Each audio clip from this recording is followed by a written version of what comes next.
Hey Jens, how are you doing today? Happy Monday. It is Monday, March 1st. I can't believe it's the first. I can believe it's the first day of March because I just said yesterday that I can't believe it's the end of February. But it is. It is March 1st, 2021. I do have to rescind something I said yesterday. I did say yesterday that today is National Cow Day here in the U.S. I'm wrong. It is not National Cow Day. It is National Pig Day.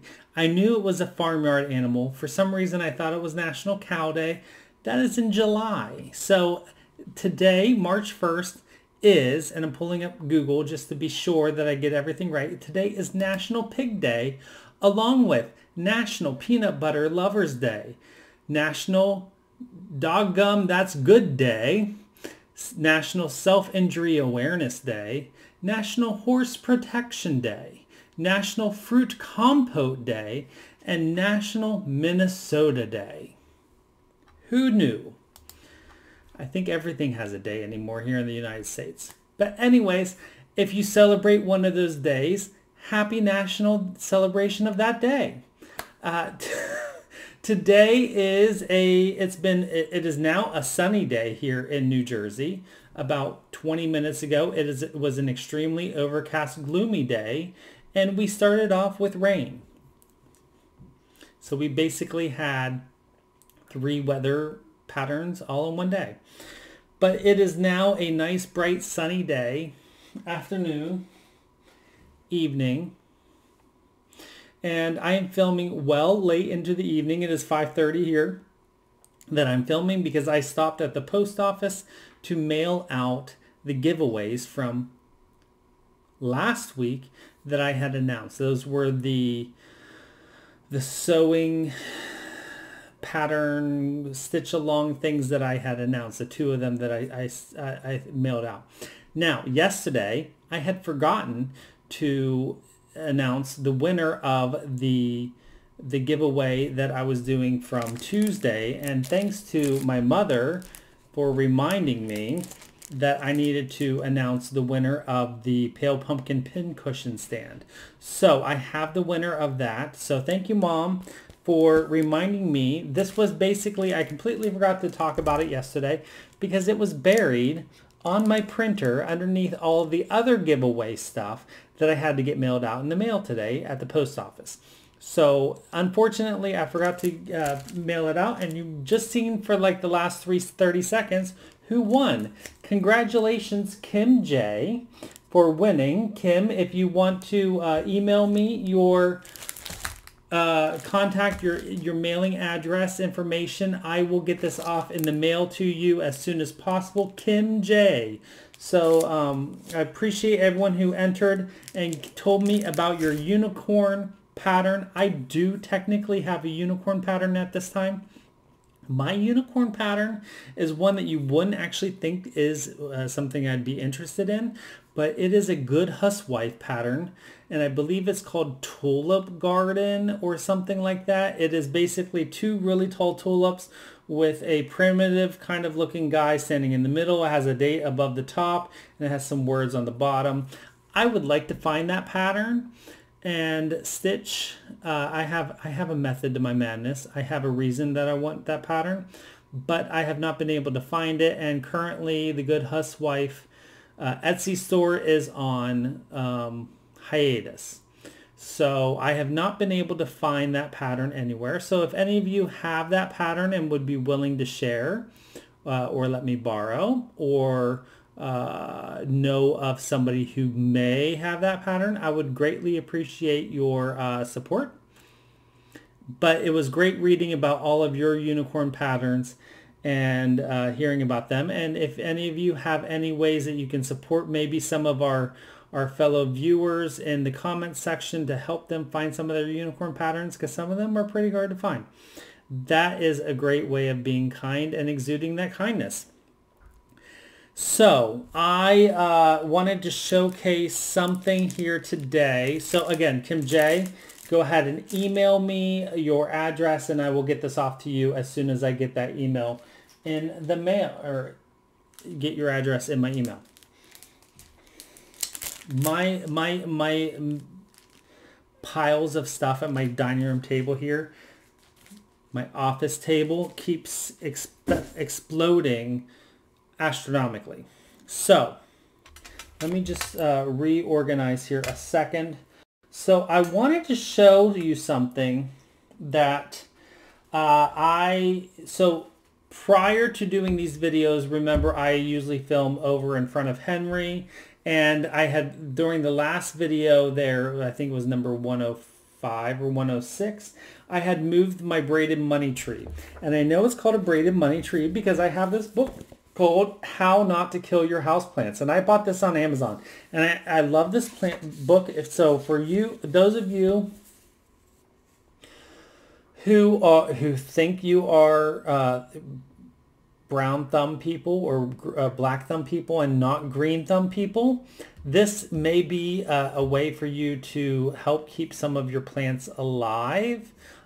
This is one of those books that I pull out every once in a while when I get a new plant or a plant that I'm not familiar with, so I can just follow, read up. I mean, it just gives you basics of it, but right here I know the plant that I have is a braided money tree because right there it says braided money tree and it looks like mine.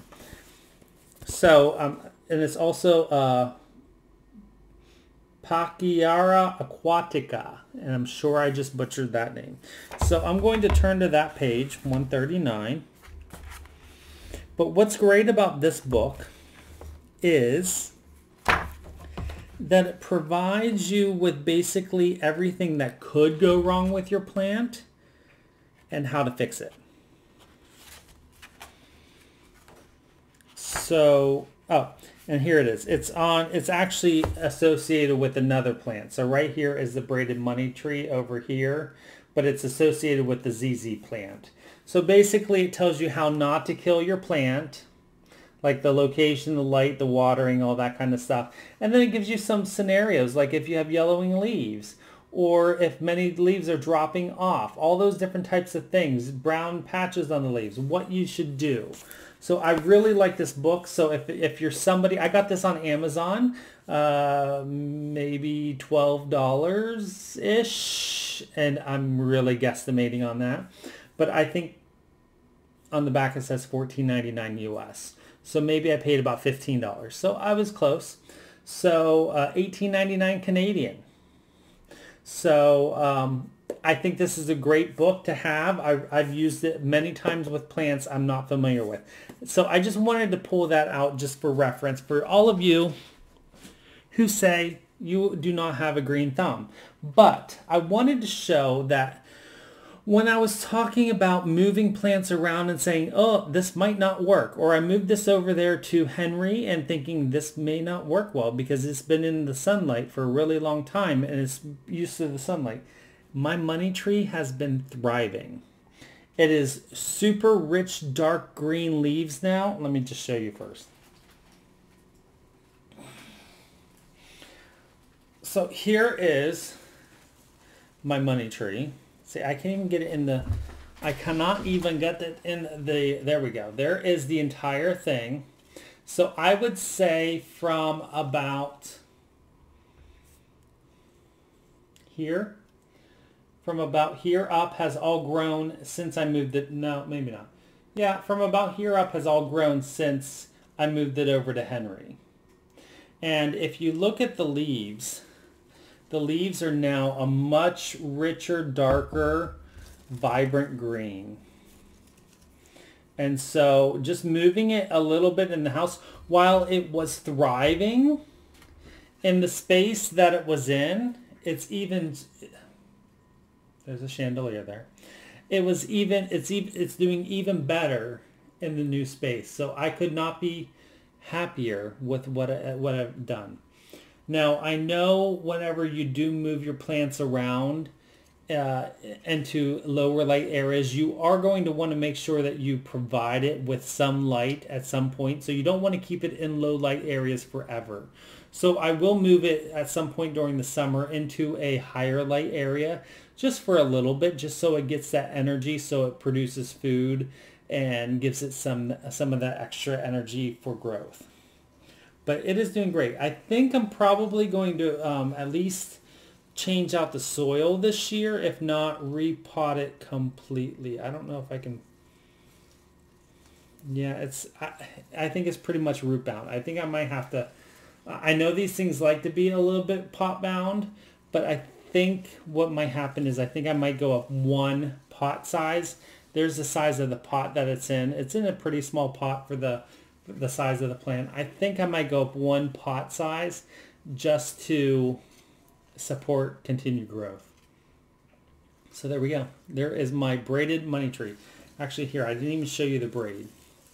There is the braid that is on this tree. I bought this tree at IKEA on clearance. Can't go wrong with plants on clearance.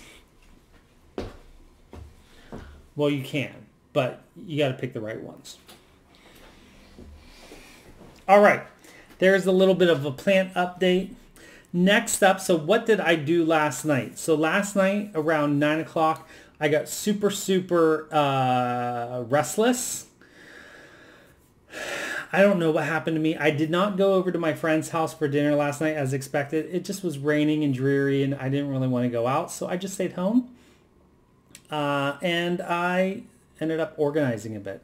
So last night I showed this in one of my videos from before. This is a box that I bought at Joann's. Excuse me. I went ahead and organized all of my specialty threads in flossaway bags. Now, here's the thing. I don't know if it's going to stay this way, but it's better than what it was. So currently this is all the specialty threads I have. Shockingly, it's not very many. Shockingly, but not shockingly. I pretty much stitch with DMC. I'm a DMC kind of guy. So I have a few Gentle Arts over here on this side. I have a few Weeks Dye Works back here on this side. And then the majority of them are Color and Cotton and Exude designs. So they're all up in here. So that is what I did. I don't know if I like this way of doing it, but it's much better than them all being on one massive ring and then just being a mess. So this will now go on my bookshelf and I can keep it nice and organized, and I'm happier than what it was. So there is one thing that I did last night. Yesterday afternoon, I did do a little bit more knitting. So I did work on my sock that I'm trying to work on, that try to get knocked out. This is my, what I call Steeler sock. It's actually a Stroll Gradient yarn called Sunshine. I don't think you can get it anymore. This is a Knit Picks yarn called Sunshine or something like that. Let's fix the coloring a little bit there. That's a little bit better. And there is what that's the cake. I am super close to finishing the foot. I was really hoping to get the foot done last night, but I just got tired of knitting. So I think I have maybe 15 more rows of foot left to do, maybe 20. And then I will put in the heel. And then after the heel, it's like round and round and round and round and round for like 100 rows. So there we go. So that is the sock that I was working on. That I am focusing a lot on that sock. Here's what it'll look like when it's done. You can see why I call it the sealer sock. There's just a little bit of green in there, only because of the way the gradient goes from gray to yellow.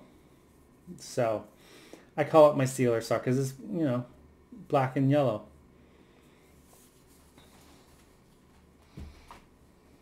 And one thing, I have been asked many times, do I have a pattern for a classic toe-up sock that I can recommend?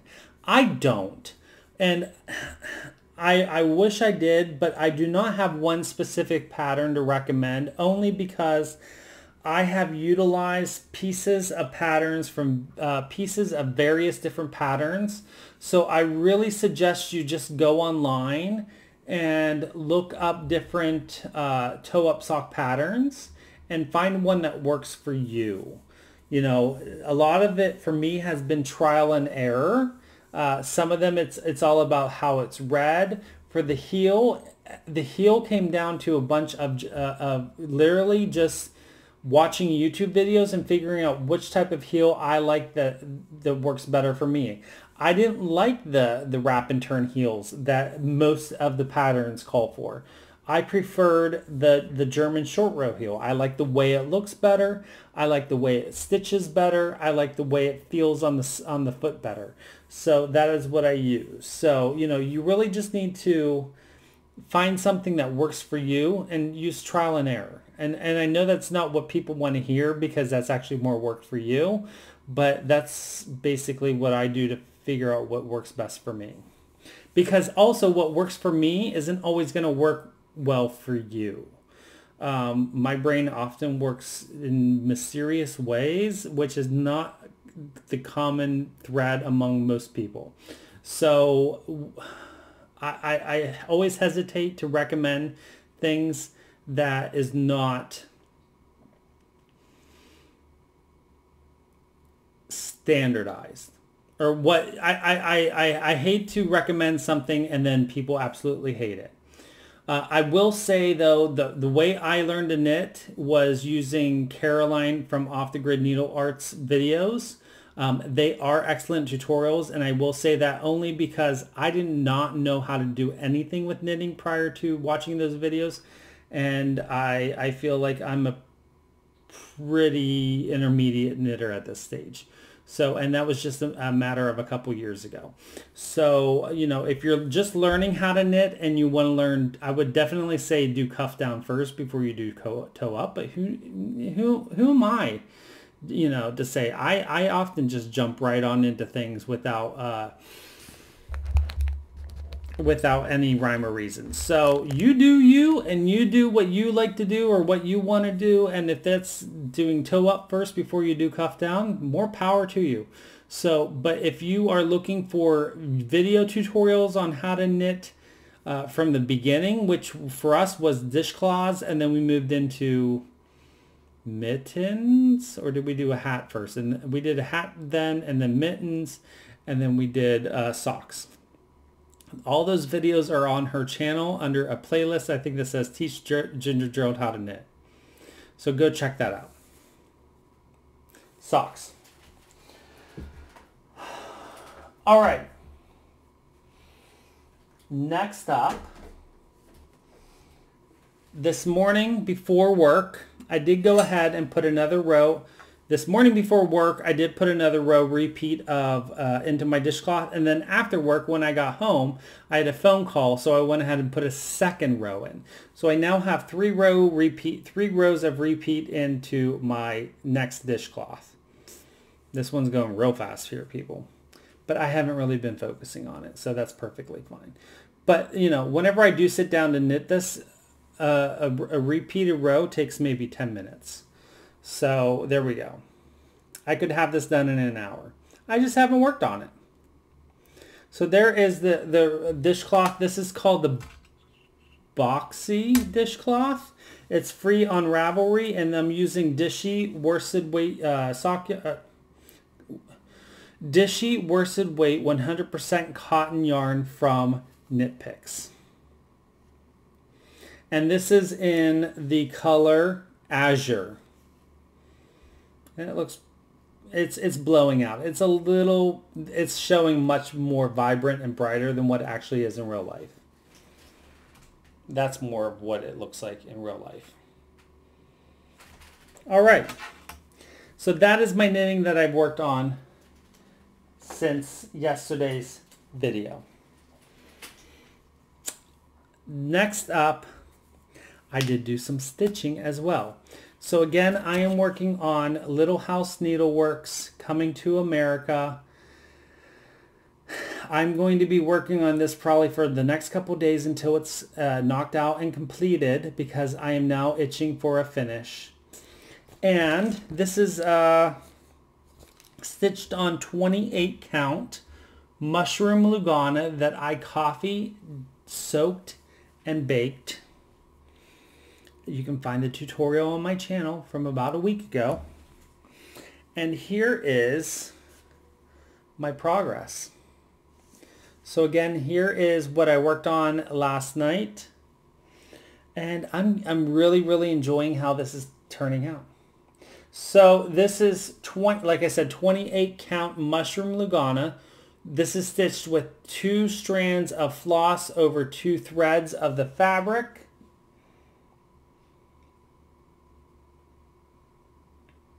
And so basically what I stitched on yesterday was I went ahead and filled in all of the bricks down here at the bottom of, or I guess maybe those are flagstones or river stones from on the bottom or the foundation of the building. I then filled in, I finished off the white, it's not white, part of the window or the outline of this part of the building. So it's mainly like the grout of the building, and then the exterior part of the windows. And then I filled in the windows itself, and then I put in the flagpole. I do also have to make one retraction on this from yesterday. This, I did say yesterday, this cream color was the same color as that. I am wrong. It is not. It is close. It's in the same color family, but this color of the buildings is not the same as this color of this building. I don't know why I was thinking it was the same, but it's not. They're like 4 colors off, or 4 color numbers off in DMC. So again, this is using the called for DMC, except I am doing a conversion because I don't have the classic ColorWorks flosses for this.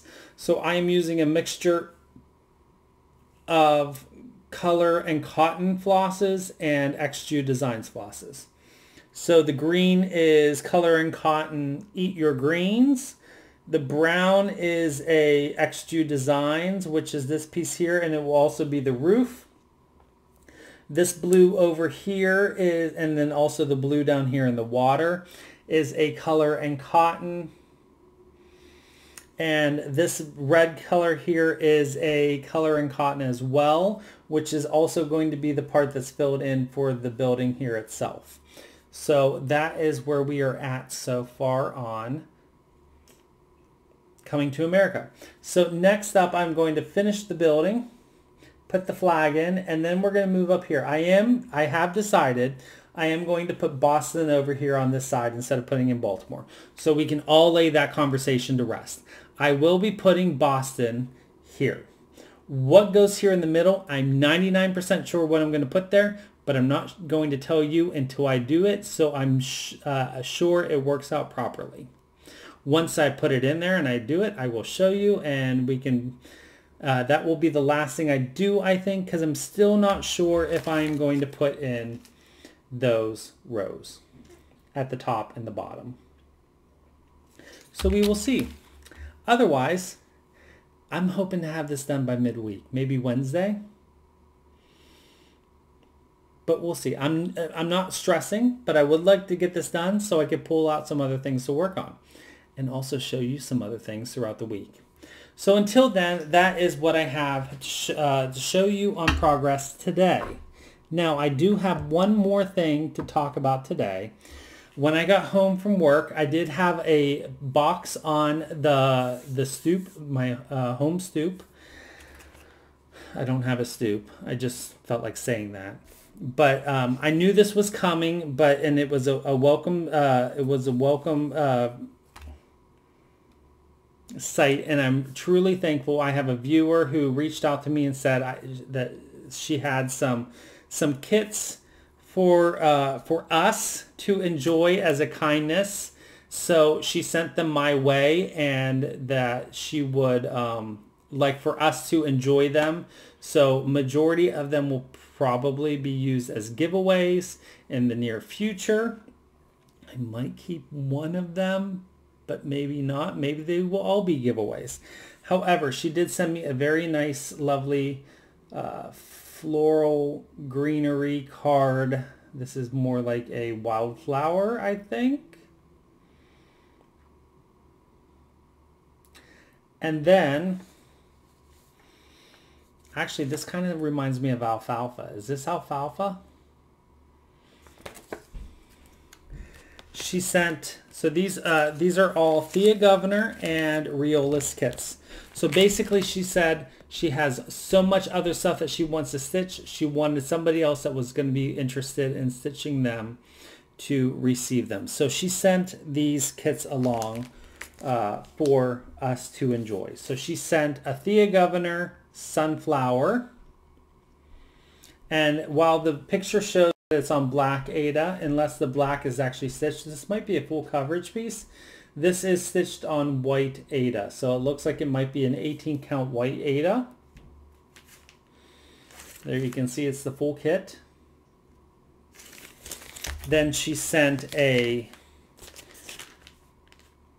red yellow parrot tulip by Thea Governor. If anything, this is the one I might keep. But I have to see if I have the pattern for this first. I might actually have the pattern in my Thea Governor book. Again, it's the full kit.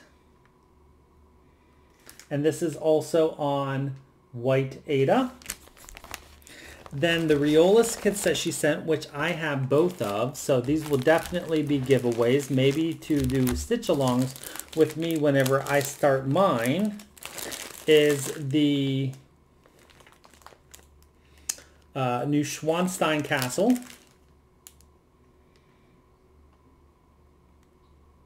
Again, you can see it's the full kit and caboodle. This is and if you followed me long enough, you know whenever I stitch Riolis kits that it uses the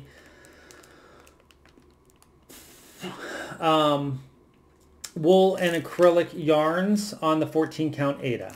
I love stitching with them. They do take a little bit of time to get used to because they are very different than using DMC or cotton-based flosses. And then this one, which I also have, which I was thinking about starting up real soon, but I'm not sure. I might do another one first, is the Red Fox. I might wait and do this one closer to fall because it definitely gives off a much more fall vibe.